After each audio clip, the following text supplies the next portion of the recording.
ازيكم عاملين ايه؟ يا رب تكونوا بخير. كتير بيجوا العياده ويسالوني: يا دكتور، هو رسم القلب يطمني ولا محتاج حاجه تانية؟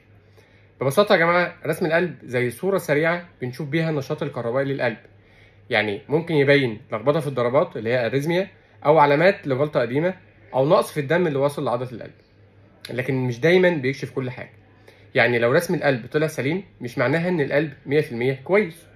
ممكن نحتاج أشعة موجات صوتية على القلب اللي هي أشعة الإيكو، أو رسم قلب بالمجهود، أو إن إحنا نطلب في بعض الحالات أشعة مقطعية على الشرايين التاجية، أو في بعض الحالات التانية بندخل على الانترفنشن على طول ونطلب قسطرة تشخيصية لشرايين القلب.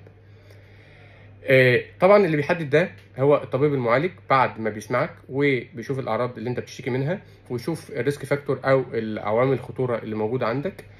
فما تطمنش او تتخض من ورقه لوحدها، اسال واستفسر، لان طبعا كل قلب وليه حكايته. لو عندك سؤال او اي استفسار اكتبوها في الكومنتات والتعليقات وانا هجاوب عليكم.